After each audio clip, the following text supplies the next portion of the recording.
Hello friends, welcome to cloud cravings. ఎక్కువ కష్టపడకుండా సింపుల్గా టేస్టీగా ఎంతో పొడి పొడిగా సేమియా ఉప్మాని ఎలా ప్రిపేర్ చేయాలో చూద్దాం. సేమియా ఉప్మా ఇష్టం లేని వాళ్ళు కూడా ఇలా చేస్తే తప్పకుండా తింటారు. ముందుగా స్టవ్ మీద గిన్నెలో సేమియా వేసుకొని కాసేపు వేయించుకొని తర్వాత వేరే దానిలోకి షిఫ్ట్ చేసుకొని అదే గిన్నెలో కొద్దిగా ఆయిల్ వేసుకొని ఆవాలు, జీలకర్ర, పల్లీలు, శనగపప్పు వేసుకొని ఫ్రై చేసుకోవాలి. తరువాత కాస్త జీడిపప్పు వేసుకొని ఫ్రై చేసుకోవాలి.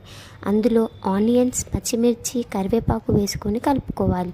ఇప్పుడు ఇందులో ముందుగా వేయించుకున్న సేమియాని వేసుకొని బాగా కలుపుకొని ఇప్పుడు దీన్ని వేరే గిన్నెలో తీసి పెట్టుకోవాలి. ఇప్పుడు అదే గిన్నెలో వాటర్ పోసుకొని కొంచెం సాల్ట్ వేసుకొని అవి మరిగే వరకు వెయిట్ చేయాలి. దీన్ని మనం ముందే ప్రిపేర్ చేసుకొని స్టోర్ చేసుకొని పెట్టుకోవచ్చు.